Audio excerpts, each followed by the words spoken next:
A mechanic bought a brand new Chevy truck last year. He has worked on engines his entire life. He drove it to a gas station, and the dashboard told him to stop the vehicle because the truck was downloading software from the internet. He sold it the next day. A man bought a new Harley-Davidson motorcycle. He asked the dealer how to change the oil. The dealer told him not to. Bring it back to us. There are gaskets involved. He did not need gaskets. He needed a drain plug and a wrench. But the dealer was not giving maintenance advice. He was protecting a revenue stream. The man returned the bike within the week. These are not people who are afraid of tools. These are people who fix things for a living, and they are walking away from new vehicles because they have seen what is inside them.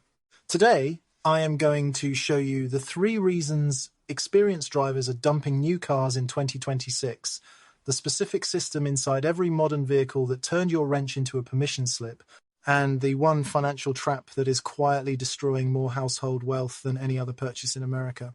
But here is what should concern you most.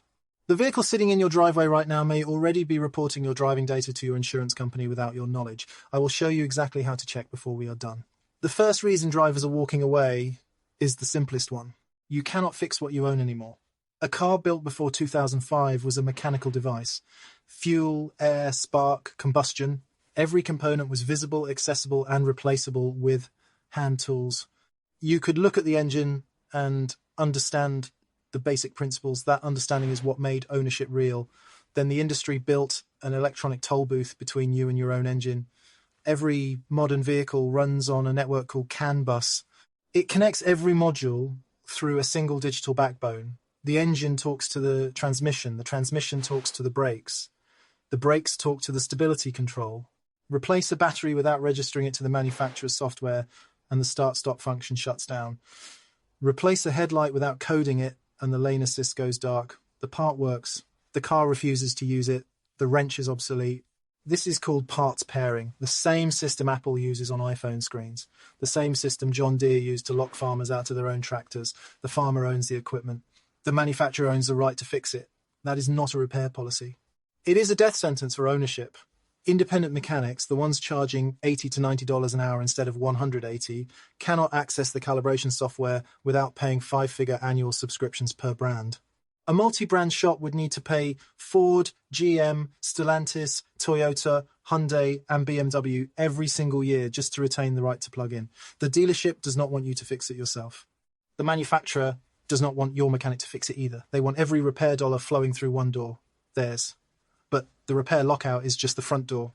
The real reason they want you in the dealership is not to fix the car. It is to download your behavior. I will show you the witness for the prosecution in 60 seconds. Your car is collecting your data and selling it. That Chevy truck that stopped at the gas station to download software was not receiving a safety update. It was running a data pipeline, your connected car logs, your location, your speed, your braking force, your acceleration habits, your seatbelt usage, and every destination you have ever entered into the navigation system. GM was caught selling driver behavior data to insurance companies through a third-party broker called LexisNexis. Drivers saw their premiums spike without knowing why. The data was harvested through the car's OnStar system, often without the driver realizing it was active. Picture what this does to you behind the wheel. You are not driving anymore. You are performing. You glance at the speedometer not to stay safe, but to stay insurable in the eyes of a server in another state. You second-guess a brake pedal because you know a computer is grading you. 2 hard brakes on the school run become a risk flag. A late-night highway run becomes a high-risk pattern. The digital footprint is a death sentence for your policy. Your car is a witness for the prosecution. And the prosecution is your insurance company. Stop the video for 10 seconds. Open your manufacturer's app on your phone. Find the privacy or connected services settings. If you see smart driver or usage-based insurance toggle to on, you are currently being sold. Drop your brand in the comments so we can map which manufacturers are running this. Insurance companies will be the downfall of car ownership. They are already using your vehicle's data to price you out of affordable coverage. And when they have enough data from enough vehicles, they will push for mandatory speed limiters, mandatory dash cams, and the ability to remotely shut down your vehicle if your policy lapses or your driving score drops below their threshold. Certain vehicles can already be shut down remotely by law enforcement. That is the ultimate betrayal of property. You hold the title, they hold the off switch. So, when is the last year you could own a car that cannot be controlled, tracked, or remotely disabled? Roughly 2003 to 2005, before CAN bus made every system dependent on a central computer, before OnStar connected the vehicle to a satellite, before the data pipeline was built into the dashboard. That is why experienced drivers are buying pre-2005 vehicles. Not because they are nostalgic, because those are the last cars that belong entirely to the person who holds the title. But the data surveillance is not just a privacy problem. It is the mechanism that makes the financial trap inescapable. Because when your insurance company knows everything about how you drive and the manufacturer controls whether your car can be repaired, the only option left is the one they designed for you. Buy another new one. Here is the math. A brand new truck costs $60,000 to $100,000. It loses 20 to 30% in the first 2 years. You are paying interest on a falling asset. Within 3 years, you owe more than the vehicle is worth. You are financing a ghost. A clean pre-2005 Toyota or Honda costs $8,000 to $15,000 in cash. No subscription to change a headlight. No software download interrupting your drive. No insurer harvesting your braking data while you sleep. The expensive one is the liability. The cheap one is the asset. What is the oldest vehicle you currently own that still runs without major issues? Drop the make, model, year and mileage in the comments.